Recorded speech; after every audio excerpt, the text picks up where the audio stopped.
So we've got Leeds United kicking off, coming downfield towards us. Our commentary position, to remind you of the geography, is on the corner position on the right-hand flank of Colchester as they defend.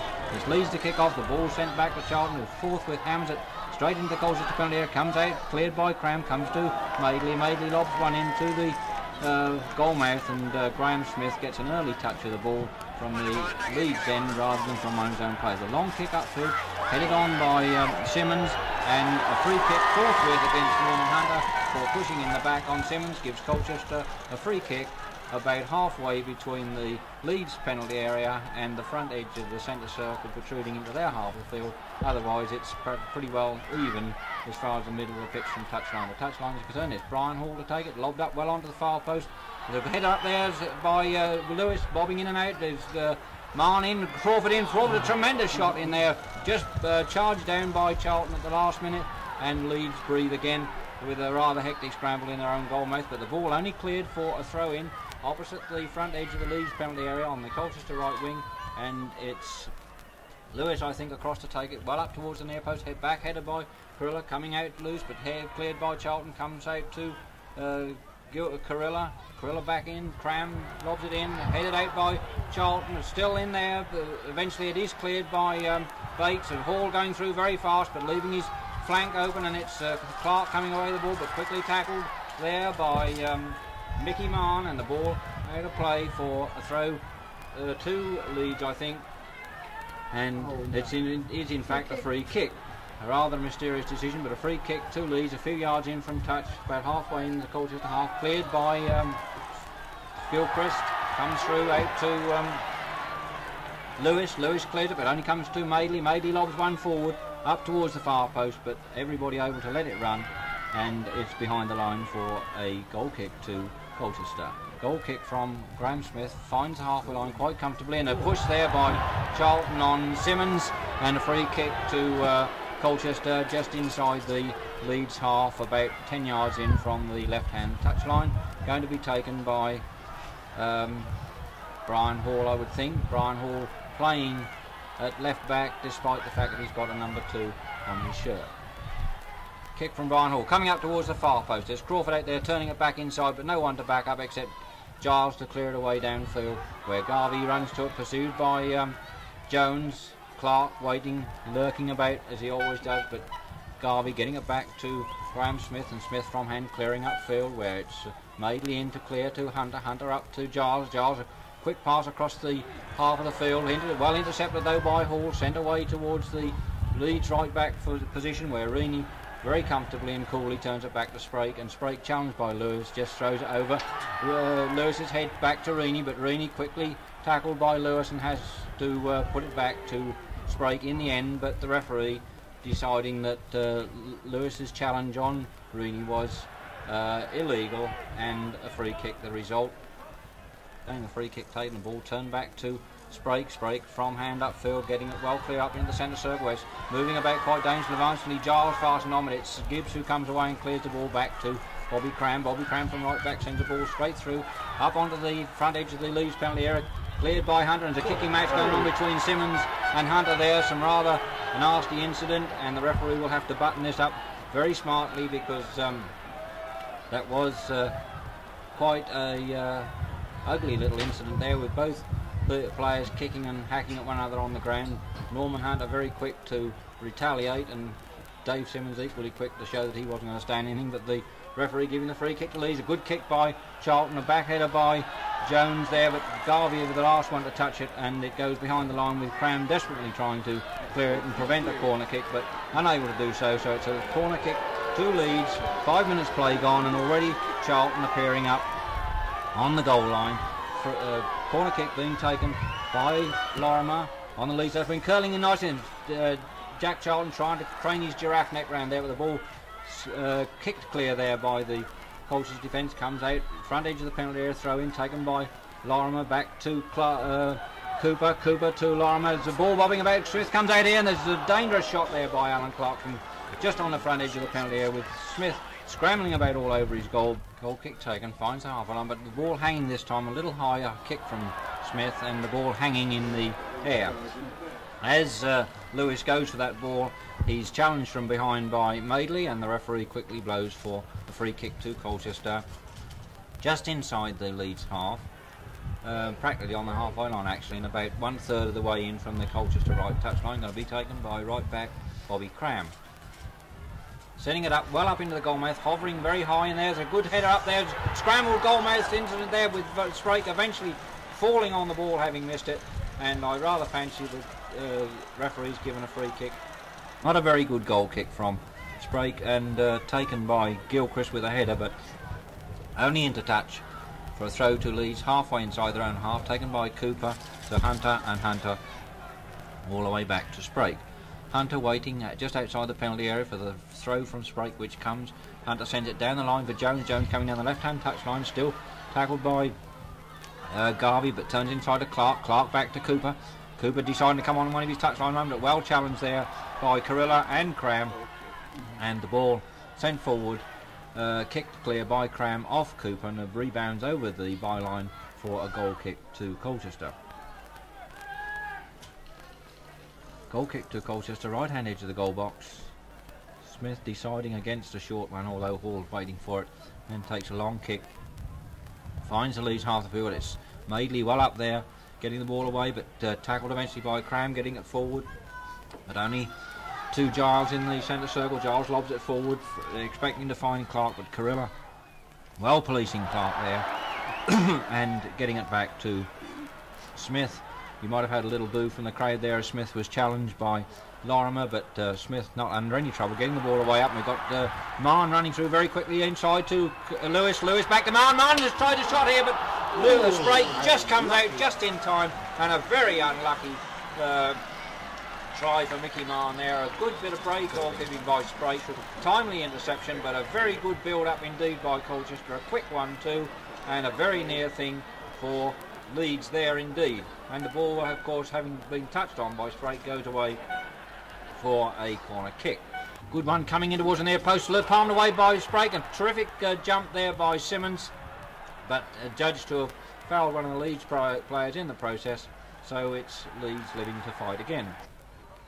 Sprake with the free kick, finds the halfway line, touched on by Giles for Jones, but well fielded by Garvey. The ball runs loose to Jones though. Jones on the left wing at the moment, coming down the left wing, leaving it for Lorimer, but for Bates rather, but no understanding there at all. The ball comes loose to Cooper. Cooper starting a charge forward like a tank, checks halfway between the front edge of the penalty and the halfway line, still being challenged by Crawford, putting the ball through, intended for Lorimer to come in and shoot on it, but well intercepted by Hall. Turned back to Graham Smith, and Smith from hand. Not a very good kick though. The effect of this wind that Jim Howe was telling you about, very marked there, curling the ball away out into touch, and a throw to Leeds. Cooper to Jones, back to Cooper again. Cooper just keeping it in play after being challenged by Garvey, sending it up as Clark there, but mistiming his jump completely. Headed away by Hall, but comes out to Giles. Giles straight away out to outside right Lorimer. Lorimer back to Reaney. Reaney thumps it back in onto the penalty spot. There's Smith well out there, punching very clear. Comes out to Gilchrist. Gilchrist does very well, and is badly challenged there by Cooper as he's coming away. And well may Cooper raise his hand in the air and say sorry for that. But there was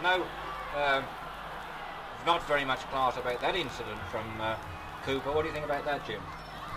Well, I was almost prepared to say that I felt that Cooper was a little bit unlucky in making contact, because the Colchester player, Bobby Cram, turning on the ball there, had taken the ball away well. In fact, it's not Bobby Cram, is it? It's Gilchrist. Gilchrist.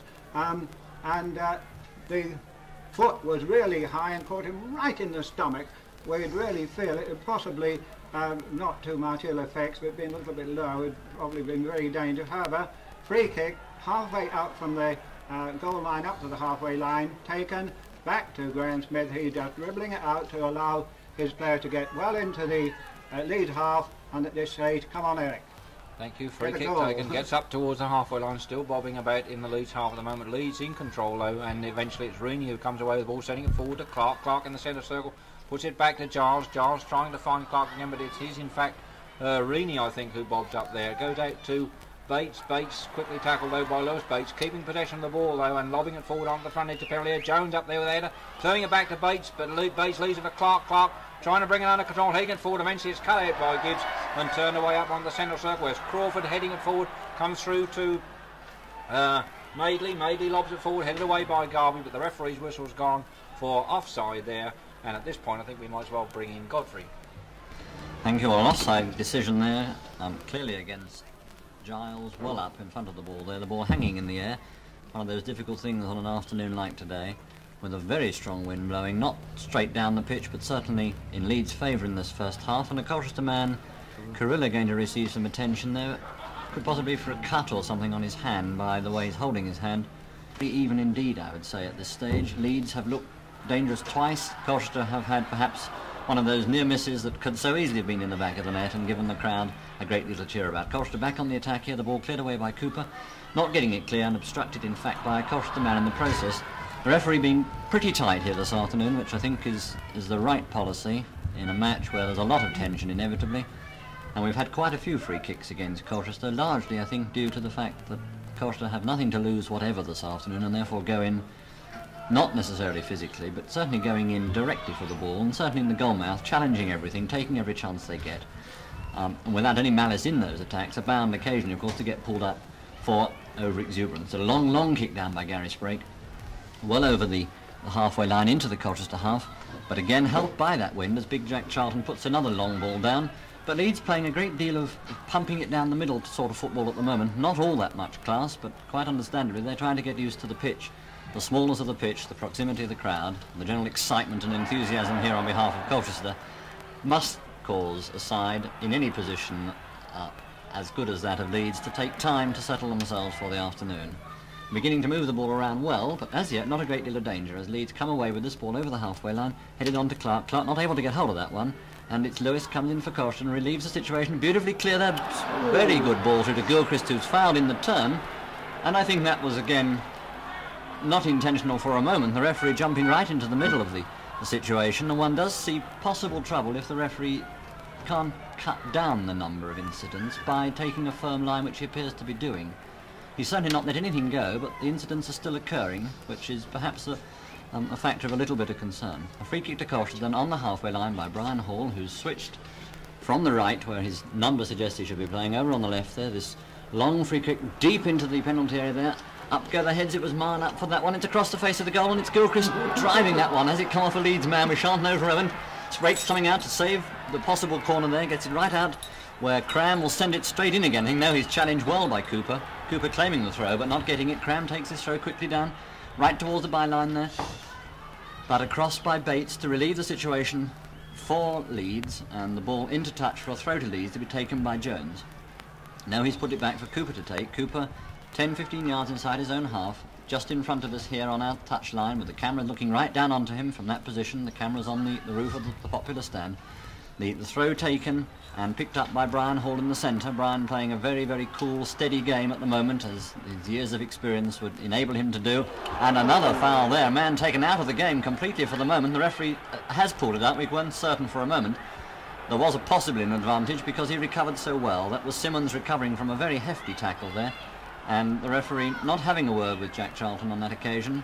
Possibly again an awkward tackle rather than a deliberate one, but it certainly had its effect, and a free kick to Colchester comes from that. Dangerous position, level with the edge of the penalty area, out on the touchline. Going to be taken, I think, by Carilla. Difficult to see over there in front of the immense crowd. The faces there. Lovely ball across the goal. It's in the net! It's in the net! Colchester has scored through Crawford. What a fabulous goal. That free kick taken and the crowd has erupted. There's a most fantastic side here at their road. 16,000 or 15,000 hands in the air at least. Tremendous enthusiasm as that free kick beautifully taken, low, hard across the goal. Low, I say, it never rose more than the height that it picked as it was kicked. Head high there by Crawford. Very hard, bullet-like into the back of the net. Well, let's have no doubts whatever about that goal. It would have done credit to Leeds. It would have done credit to any side. It was one of the best goals I think I've seen scored on this ground. I hope my colleagues will agree with that. It was superb by Crawford. And it's Colchester now with Jack Charlton on the goal line there, obscuring Smith's view, and it's over the top of onto the roof of the net. Onto the roof of the net there from that corner, taken by Madeley, and an acknowledgement from Madeley to his other colleagues that he didn't intend to do that. And he's looking back rather ruefully at the corner here, as much as to say, well, there isn't much room to run back to take corners, as indeed there is only oh, 6 feet at the most, I suppose, and the wind helped that one over the goal onto the roof of the netting. The pressure again off as Smith for Colchester takes this goal kick, kicking very well against a strong wind this afternoon, mostly over the halfway line, that one well over, but running loose to Jack Charlton to screw it down the field again. Jack Charlton playing a very beefy role here this afternoon in every aspect. These great kicks downfield, which are not producing the danger that perhaps they ought, or perhaps he's hoping the wind will enable him to make advantage of such move. And it's beautifully through there, glorious ball through Crawford going on, beating 3 men there. He's gone straight past Giles, brought down as he releases that ball. A great move by Crawford, who must really be feeling on top of the world after that superb goal in the 20th minute or so. And another challenge there, the referee strongly waving away any appeals there and letting the game go on. The game being played hard, fast, and generally speaking, I think, fairly, allowing for cup-tie conditions, which often bring a little more needle into it than any ordinary match. And certainly a match of this kind in the Cup produces every possible bit of excitement there can ever be on a league ground in the 4th Division. And it's Colchester chasing again, Martin to Crawford. Crawford goes past his man, he got a chance to shoot. Over the angle of the bar. The referee, I think, has penalised somebody in the Colchester team there. We're not quite certain what for. It must have been Simmons on the ground fouling as he released the ball to Crawford. So we'll breathe again that it didn't go in the net, because the disallowed goal at this stage would be... No, he's given a goal kick, so we would have been cheering even more loudly perhaps had that one crept under the angle. The crowd's still certainly noisy as a result of the cheering that they were able to produce a few minutes ago for that goal. They're really on edge now. The Leeds people in this crowd, and there are quite a large number of them who waved their scarves when the team came out at the beginning. Subdued at the moment, but understandably so, of course. They didn't come all this way to see a goal down in that way, I'm quite sure. And there it's Colchester clearing again with Cram. Cram playing very well this afternoon. A hard game, slipping that ball beautifully through to Gibbs. Gibbs away on our right. Turning that one right over the face of the goal. Crawford's head going up for that, and it's screwed in the net. It's in the net. It's in the net. Sprake dropped it. Sprake dropped that one, and it slid and then hit the post and was followed into the back of the net by, I'm not sure who pushed it in. Simmons may have been the man who finished. Simmons finished that off. Crawford's goal. What a man-made effort, a one-man effort there. That was superb. Colchester 2, Leeds 0. Come in again, Captain Jim. I'm sure you've got something to say about that one. Well, the main thing, of course, is that I'm as delighted as everybody else in the crowd other than the supporters. Well, if you're getting the effects microphone well, you can get it. Well, this is it. Colchester came out there uninhibited. They said, here we are footballers. We are not for First Division, but we are fit, and there it is. About 3 minutes to go, so John, come on, see if you can get us another goal. Well, I'll do my best, but in there we get Lorimer in midfield, flying it over everybody's head, running it out of play very, very harmlessly, halfway between the goal and the corner flag for a goal kick to Colchester. Well, I think there's no doubt about it. Colchester are playing the better football, and Bobby Cram at this moment has got a tremendous graze on his right leg and went up to the referee and had a look. But in fact, Graham carries on taking the goal kick. It gets onto the halfway line. Hunter, Madeley pushing it back again, nodded forward by Garvey. Gibbs going up as a tussle. There comes to Cooper. Cooper puts it forward. It's nodded out again by Gilchrist. There's 2 or 3 heads getting to it now, and finally Gilchrist getting it away clear. It comes to Brian Lewis. He jinks with it, he's under pressure, he gets it to Cram, but he plays Cram into trouble. But Cram, very luckily, trying to kick it upfield, gets it off of Cooper's foot for a throw into Colchester, halfway in their own half, on their right to Crawford. Crawford neatly jinking round, or trying to get round Hunter, but it's not gone out of play, said the linesman. And Hunter, very lucky there, comes on the halfway line, but comes under pressure from Crawford and Gibbs, and Hunter being very, very naughty and hanging on Brian Gibbs and scrambling up his back. And how the referee can allow all that to go on, beyond my comprehension, but he does. And Charlton with the ball there right deep on the left flank of the Leeds half, gets it away, and it finally comes into midfield to Bates. Bates back to Madeley, who's down there helping the defence. Clark away free. Clark is spare, but he's under pressure from Garvey, and there's no argument there. Taken out of it without any ceremony at all by Garvey. The ball back to Graham Smith, and Brian Smith getting Brian Hall, I should say, away down this left wing. It's now come to Brian Gibbs. Gibbs on the left for Colchester, going down towards the left. He's got Charlton in front of him. He's got Madeley beside him, and Reaney on his right, but a very, very weak centre from Brian Gibbs. It goes over behind for a goal kick to Leeds. taken by Sprake to Reaney. Runs out to the right of his area, picks up and kicks from hand into the centre circle. You can hear the crowd, and they're after the half-time whistle, but the referee is still playing on. It's not gone yet, and the ball has gone deep into the Leeds half, where Cooper chips it inside to Hunter, beating Lewis. Hunter now square pass right across the field to Reaney, the right full-back now. He's bringing it up to the halfway line on Leeds right, turns inside to Bates. Bates stops, checks, turns and kicks a deep one, trying to find Jones. Jones lifts it up in the air, but there's 1, 2, 3 blue shirts, and it's finally Gilchrist lofting it out, and Lewis trying to trap it about halfway up the Colchester half on their right, puts it out of play for a throw to Leeds, to be taken by left full-back Cooper. Cooper inside now, and there with that I think the whistle has gone for half-time, and what a thing, what a scoreline. Colchester 2, Leeds nothing, and now back to Captain Jim for a summary of the first half's play.